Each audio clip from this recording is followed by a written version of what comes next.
Hey there, welcome to The Hot Slice, the weekly podcast brought to you by Pizza Today magazine.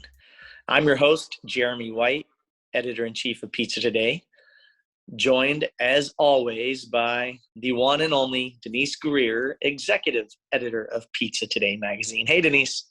Hello, Jeremy. How are we doing this morning? Well, we're on the downside. We are coasting towards the Christmas holiday season. We are coasting towards the new year. Pizzerias are really capitalizing on those gift card sales, hopefully. And we're looking forward to a little bit of holiday time off and attacking next year with renewed vim and vigor and kicking butt for Pizza Expo 2022 and doing what we do. Right. Yeah, that's right. We're just rocking and rolling. That's just what we do. Yeah. So one thing I want to hit a note on, because I keep getting emails and messages from people, because we are in Kentucky, and we were, unfortunately, our western part of our state was devastated by tornadoes, as was Mississippi and a couple of other states. And we're all doing fine here in Louisville, but there is in a tremendous area of this country that was just devastated by these tornadoes. And I'm sure there were some pizzerias in the mix, and hopefully we'll be able to learn their stories and see how we can help them as well. It was definitely a devastating time. My heart, Kentucky. Yeah. There was a loss of life, which in and of itself is just sickening. And on top of that, immense loss of property as well. If you watch it's on national news. Obviously, it's a national headline. It's not just local news. So everyone listening to our podcast across the country are probably very familiar with what's going on. They've probably seen the images on, CNN or Fox News or BBC or whatever, wherever they get their news. They've seen the video coming out of these areas, and it is absolutely devastating and sickening. I was watching it yesterday morning. It was actually turning my stomach. It was making me physically ill. Yeah. It's just a very, very, very bad time. Yeah. And to everyone affected. Absolutely. And we were actually traveling that day trying to get back to Louisville, and flew directly over those storms. Our entire team with Pizza Today and Pizza Expo were flying. So, our hearts do go out to them. And we actually were in Dallas right before those storms hit, visiting a pizzeria and also doing some company business. But the pizzeria we visited was pretty incredible. My camera had a little malfunction there, but no. I see. Yeah. We visited a Eno's Pizza Tavern in Dallas, Texas. Eno's is a family-owned business. They do an exceptionally cracker-thin crust style of pizza. Yeah. And we had a really good time there that day, just sitting down, getting to know the staff, talking about the business. It was really, really a fun day. And that was the first time that we've been together as a complete editorial team, visiting a pizzeria together in a long time. So it was incredibly, memorable for me to be actually in a restaurant with all of you guys too, with Katie and Josh and you, and actually getting in the flow of being inside of a pizzeria, talking to owners, and they, you get so many ideas on the industry stepping into those pizzerias. Yeah. And meeting not just the ownership, but we got to talk to a lot of the staff there as well. And talk to the management team, talk to some of the hourly employees, and it's just it's good to be back out, boots on the ground again, in the trenches, talking to people who are performing these tasks and these jobs daily, and getting their feedback on what they're seeing and what's going on as we as a nation, march towards recovery and some semblance here again. Yeah, and we talked to Donna Spillers, and you'll see this, our Eno's feature. Jeremy's writing it as we speak feverishly. So that's going to be in our February issue, correct, Jeremy? February Pizza Today magazine. Yeah, and it'll be available on pizzatoday.com in February. But today's guest is actually from Eno's as well, because we had to get him on the phone because he couldn't be at the interview, but we knew that he had so much knowledge and so much to share with us that we wanted to get him on the podcast right now. So Jeremy, who do we have on the podcast? So we have Shane Spillers, who is part of the management and ownership team of Eno's Pizza. Shane wears many hats for the company, as we'll discover during our interview. Like you said, when we were in Dallas, he was unable to be there, but we knew he was going to bring a lot of value to the conversation, and we definitely wanted to get his perspective on the company and its growth, because it's definitely in a growth mode. Absolutely. And what better way to do it than by bringing him in onto our podcast and just shooting the breeze with him for about 30 minutes. Yeah. And with 3 locations, and they have some hefty growth goals, and they have other concepts. So Shane definitely has a lot to share. And so let's just hop right into the conversation, because it's got a lot of nuggets that you're going to want to pull away. Yeah, let's get to it. With extraordinary pizza cheese comes extraordinary rewards. Only Baccio Exceptional Italian Pizza Cheese offers the Gold Club Rewards program with monthly cash back on every cheese purchase. Members also receive funds twice a year to use in their exclusive marketing store. It's their way of saying grazie to customers. Schedule a demonstration at bacciocheese.com/hotslice and discover how rewarding Baccio Exceptional Italian Pizza Cheese can be. Pizza is your legacy. Build it with Baccio. Performance Food Service is proud to deliver high-quality products, innovative technology, and custom operational solutions to restaurants of all sizes across the country. The flagship division of Performance Food Group, with deep roots in the restaurant industry, Performance Food Service has been the exclusive distributor of the Roma family of brands for more than 65 years. This signature relationship has allowed Performance Food Service to become a leader in the pizza and Italian segment of food service nationwide. So hey Shane, thanks for coming on the show. We appreciate you taking your time today. So we actually just went to your restaurant. We just went to Eno's, and we were really impressed with the spot. Can you tell us, just for the people, because they've never probably been to your place, because we go out to pizzeria owners, kind of what your pizza concept is and your pizza style? So the name of our concept is Eno's Pizza Tavern, and basically it's a community establishment. It's a local watering hole. It's kind of flies under the radar a little bit, to use your words. But man, we're all about quality and providing high quality experience. There is no shortcut to quality. It's all in the ingredients, right? And we've got cracker thin crust pizza, we've got pasta, salad, sandwiches, and dessert, some wonderful appetizers. And then we have an amazing craft beer program. We were fortunate enough to get back in help pioneer craft beer in Dallas, Fort Worth in 2008. And we've elevated our beverage program with a robust wine offering, and then a cocktail program. And our thing is local as much as possible. So we're going to highlight what's going on in our neighborhood first. And then if we see something cool out there in the market, then we're going to bring that to the table and show people what this thing is, in the hopes that they will take that and latch onto it and build something and maybe offer that if possible. And then we can highlight them. And effectively, we believe that we're fortifying and building the microeconomy, supporting our neighborhood, keeping it local as much as possible. It is awesome. We're having so much fun. I love it. I could tell how much fun that your staff is having when we were there last week.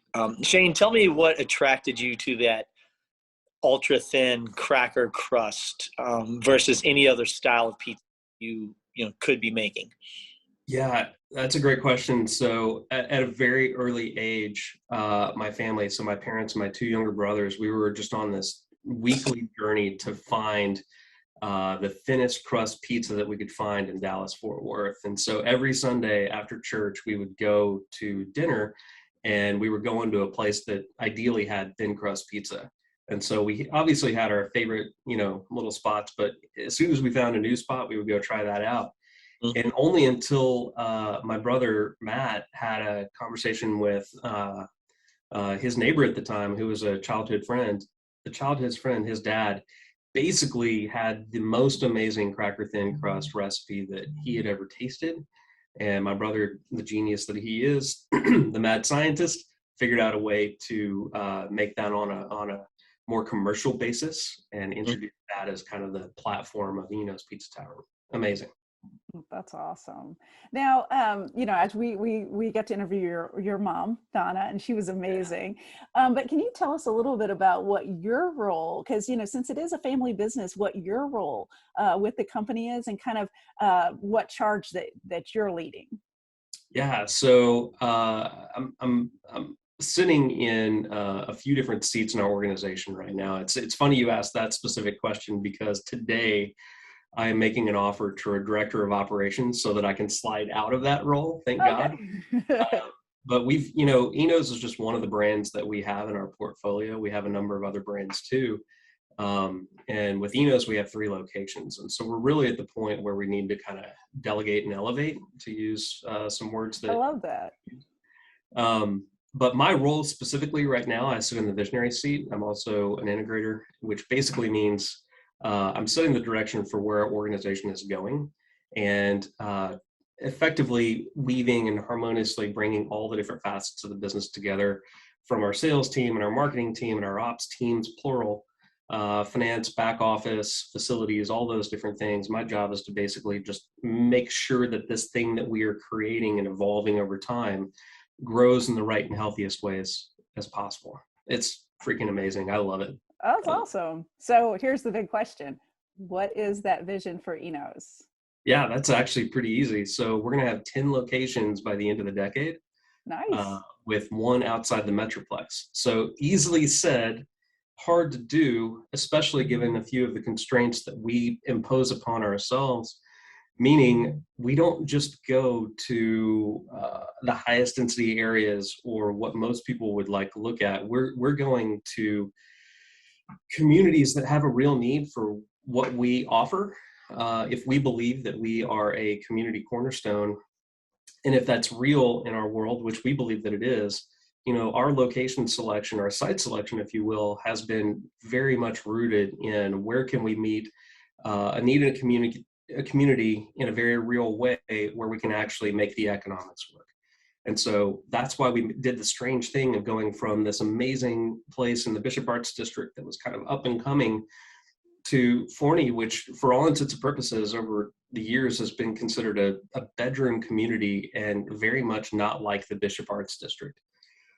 Having said that, Forney met our criteria. Forney had a need for bolstering the community. There was something there that we could add value to and give that community something to be proud of. And so we've been there since the very beginning of 2018. And we slid into our 3rd location at Cypress Waters, which is effectively a city within a city. And it's we're on a basically lake, right?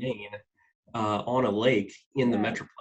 And so Lucy Billingsley is doing this amazing development, and we're basically right there in smack dab middle of it, creating that community. So it's cool.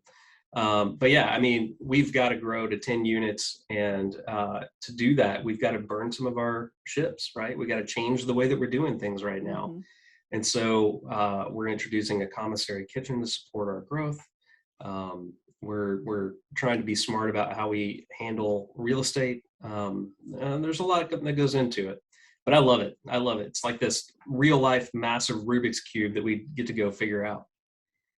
Shane, do you attempt to acquire or purchase the buildings in which you're going to have an Eno's Pizza Tavern, or do you look to lease, or does it really make a difference for you? You just want a good location in an area that fits your needs and demographics, and then you'll figure it out from there. We learned very quickly that real estate is a material piece of our growth, and our ability to effectively just control the entirety of the experience. And so we very much prefer to own the real estate. And frankly, if we don't have a path to owning the real estate that we can tangibly reach, then we effectively consider it any other deal. We're kind of an amenity to what's going on. And so there better be a very ridiculous lease and occupancy structure that makes that work for us. The economics on leasing are changing, right? The economics on occupancy costs are changing more and more over time. And we believe that we bring something more than just a food and beverage establishment to a community. And we like that long-term vision that is sometimes lost in just a 5 or a 10-year lease. Yeah. Now you were able to capitalize on the 2008 real estate bust with your Oak Cliff when you guys purchased Oak Cliff. Are there those same opportunities right now? As you know, we've had so many restaurants close that aren't pizza necessarily, but are you guys looking at, you know, what's closed and where you might be able to, you know, find a deal, or, you know, I won't say a steal, but, you know, find a good opportunity? Yeah, absolutely. I mean, we realize that there is kind of chaos in the market, and in chaos there is opportunity. But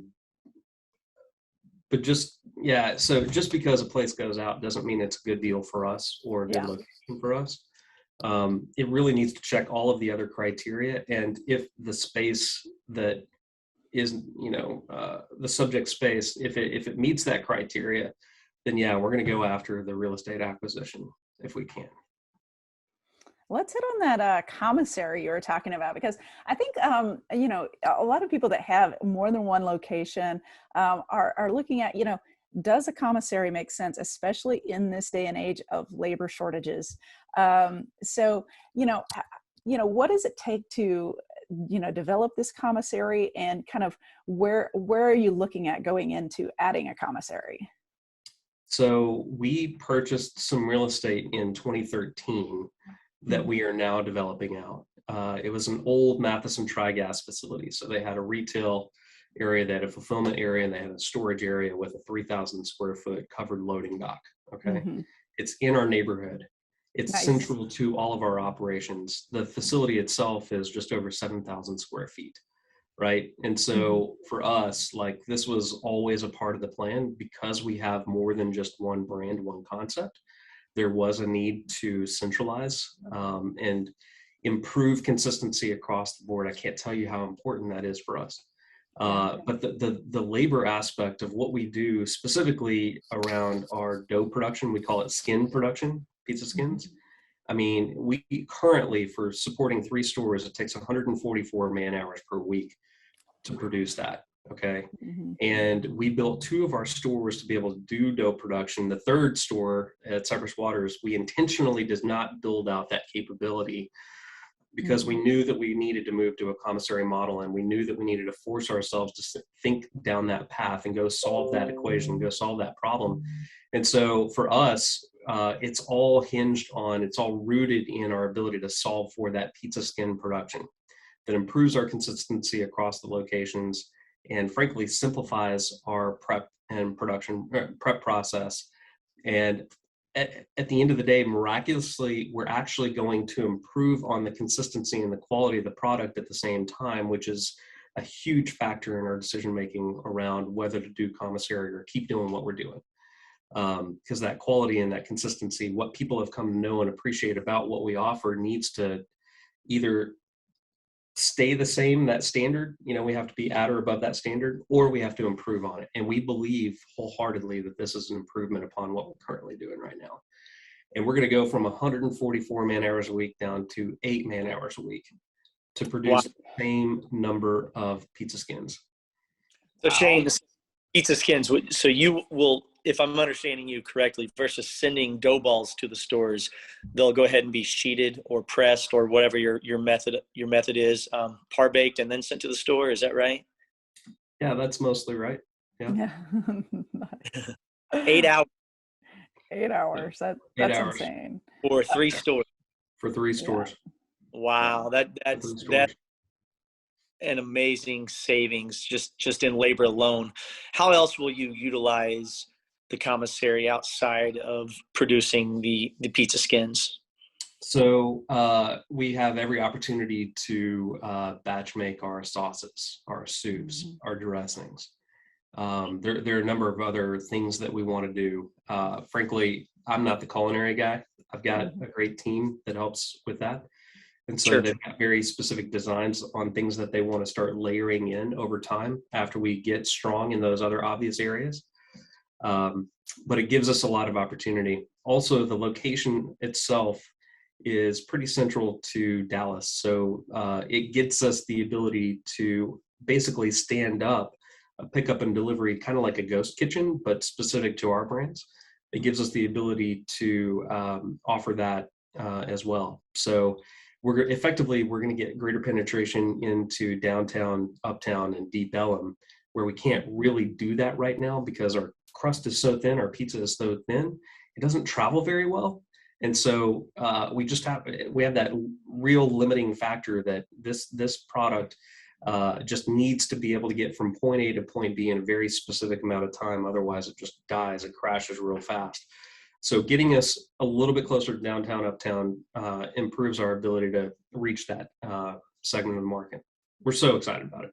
Yeah, and ghost operations are red hot right now. Yeah. So being able to do that out of a commissary makes a whole lot of sense, I think.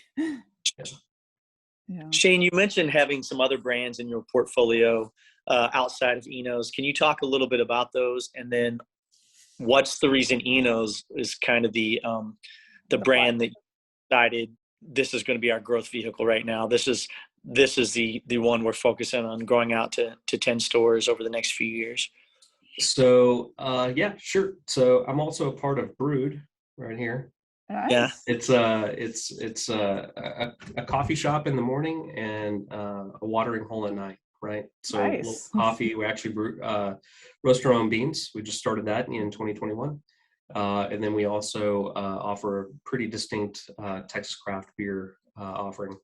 So Brood was modeled after one of our other concepts, Oddfellows Restaurant, also in the Bishop Arts District. But Brood, we've been able to take to 3 stores as well. Brood is located originally in Fort Worth, so on the other side of the Metroplex. We, in 2019, opened 2 Brood stores on the bookends of opening our 3rd Eno's location. So in April of 2019, we opened Brood Ltd, also in the Bishop Arts District, which is a counter service coffee shop. In May of 19, we opened our 3rd Eno's location at Cypress Waters, the Sound at Cypress Waters. And then in June of 19, through a licensing deal, we opened a Brood location in DFW Airport in Terminal D. We took over this massive end cap space, and it is just killing it. It's doing so well. So that's our Brood concept. Oh. And we have growth opportunity there. And then we've got another concept that we have recently just taken over in this quarter, Q4 of 2021, and reopened. It's called The Foundry, and previously it was known as Chicken Scratch in the Foundry. Again, a local watering hole with scratch chicken, like chicken tender, rotisserie chicken, bone-in chicken, salads and desserts, and tamales previously. And we're basically thematically bringing that concept back online. It's a beautiful space, amazing space, and it's also got this concert venue on it. So it's got this really cool stage and a tent, big, massive patio, and it's like 3 blocks from our commissary. So again, everything that we're doing is kind of tied back to that commissary. And so yes, we absolutely are going to be able to meet the needs of the commissary with Eno's. But layering in needs that Brood has, we're going to be able to meet some of those needs. Chicken Scratch and the Foundry, they're going to have some needs. They're going to be able to pull from or leverage the commissary as well. So the commissary only makes sense as you're able to effectively cross-utilize your prep, right, across these different locations and brands. So, and the more that we can leverage that, the more it makes economic sense to do. Yeah, that's amazing. Something I'm curious about because everyone was affected by the pandemic in some way. Sure. And what I'm wondering is, as because you're developing your growth models as you move forward, how have you taken what you learned through COVID-19 to as you grow and as you develop these new stores? What have you taken from the last couple of years that is really honed in on your growth strategy? Oh my gosh. Okay. So many lessons learned, right? And I'll be the first to admit we don't have it all figured out. Yeah. I was thankful though with Enos specifically, that we had people, process, and technology all kind of figured out for what we do. And we were able to make that massive pivot from full service restaurant with a little bit of delivery and pickup to now we're 100% pickup and delivery. And we already had the people in place that were trained on our steps of service from a pickup and delivery perspective. Mm-hmm. We already had the technology in place to really handle that integrated online ordering with our point of sale system, right? Yeah. And we had the processes in place to be able to handle all of that stuff. And really, for those that we were able to retain, because we did have to temporarily furlough some people until we were able to bring them back 100%, we had to make sure that those individuals that stayed really understood the steps of service and the technology pieces that they may not have touched before. So training is key. Cross-training is absolutely key. So that helped us pivot rather quickly. The importance of outdoor space was made known at a pretty resounding level. And so we were thankfully able to introduce a parklet in front of our store at Enos Pizza Tavern. Basically what that means is putting a patio in the street where once there was parallel parking, right? So that's through partnership with the city of Dallas. And we were thankful to be the first permitted parklet in the city of Dallas, and effectively help the city like kind of pilot that even application process, which was really, really cool. So those relationships were key. Other lessons learned, just the importance of getting your occupancy costs, the fundamentals right before you even open a concept. Had we been completely leased out in all of our locations, we would have had to have a lot more conversations with our property owners, our landlords, to try to get waivers or any concessions that we could get to help us navigate through that process of going through COVID. But because we owned our real estate, we had a little bit more control. We still had to have conversations, but fewer conversations needed to be had to help us weather that storm. And there are so many lessons. I mean, just the culture of your team setting you apart in what we're going through with the Great Resignation, right? So, like I said, we're today making an offer. We're going to hire a director of operations. It's the people that we have. It's the culture that we've created. It's what we're doing and why we're doing it in the market that really just, in my opinion, sets us apart and helps us win more on the people front. I mean, there's so much more. I'm sure you have other questions that you want to get to, but I mean, there's a lot baked into that. Oh, we could go on and on. Jeremy, what you got? What questions do you have right now? I only had one more question for you, Shane, and that was you kind of just touched on a little bit with people, but many restaurants nationwide are struggling to their labor force up to par, right? Everyone seems to be shorthanded right now. You're going into growth mode. You're looking to add new units. Do you have concerns about being able to adequately staff each of those locations? Absolutely. Yeah, absolutely. It's just one of those things that we need to take one at a time, right? Yeah. Mm-hmm. So yeah, we have aspirations to grow, right? And that's our vision. That's where we want to go. But the beauty in what we're doing, like we're getting scrappy, we're figuring it out, we're taking it. And frankly, like the way that we run our business sets us up to succeed relative to our competition at a greater level, right? And what I mean by that is like just the way that we run our business, our systems, our processes, it's all rooted in this thing that's called the entrepreneurial operating system. And it's a thing that we've been using for about 8 years inside of our organization to really solidify how we do what we do and simplify everything across the organization. So what I mean by that, it just makes it easier for people to, team members to enter into our organization because they have clarity and on what their role is relative to everything else that happens. And it provides just a simple way of looking at the business that actually helps us get to where we want to go. It's been absolutely game changing for us, and we wouldn't be here without that. EOS has changed the way that we do business. And I literally give out Traction, the book, to any entrepreneur in any industry that I come across that is like, struggling with anything or trying to get to where they want to go, I'm like, yo, I've seen this work time and time and time again. Like, let me show you. Here's a book, read it. If you have any questions, let me know. I'd love to see you have the success that we've had. It's awesome. That's cool. That is cool. Hey, I have a really quick question about, you said you hired a director of operations. As we've seen, people having trouble hiring management and leadership right now. What tools did you have to deploy to be able to be able to offer that today, to be able to offer that position? Where are you able to find that leadership? So we're in the process of hiring a director of operations. Yeah. He technically has not accepted the offer yet because I have yet to put it out. We've talked about basically all the deal points. So I probably don't want to preface it, right? Horse on that one, right? But I'm very optimistic, right? Yeah. So, but it's funny. I've actually known this guy for almost a decade. Mm-hmm. Almost a decade.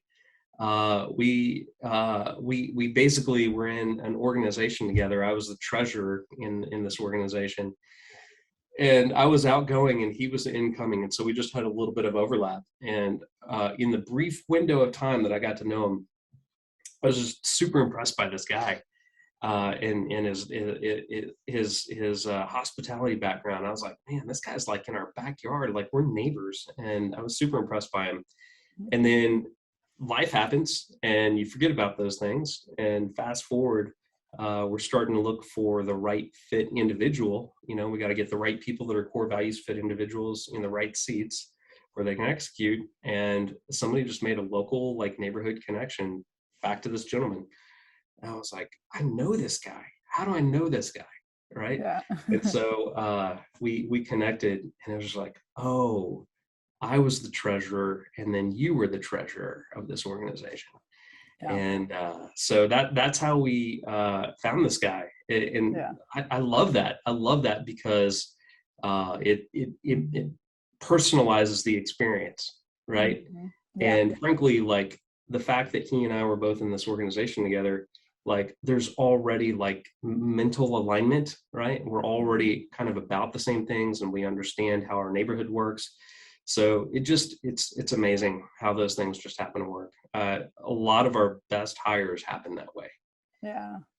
Well, Jeremy, I don't know about you, but I have only one last question, and then I'm done talking, and we'll let you go and finish your day. But the thing I'm curious about, it's the end. We're talking about the end of the year. Year's sure. Wrapping up. We're going into 2022. Do you have any resolutions for the upcoming year? Have you set any business resolutions for 2022? So I have. I'm not ready to disclose those. Nice. But we have goals for store growth. Mm-hmm. We have goals for key team member positions being filled. Mm-hmm. We have goals for just financial projections. And I'm very eager to roll up our sleeves collectively as a team to go attack those things. So yes, we have resolutions, we have goals. Awesome. That's well, great. Let's hope that you are able to achieve those goals in 22. The little bit I know about your company is I don't have many concerns about your ability to get that done. I think you guys will be just fine. And cheers to a new year. And I can't wait to check back in down the road and see how that growth and development is occurring. Looking forward to it. It's been a pleasure. Thank you so much for the opportunity. Yes, thank you so much for coming on.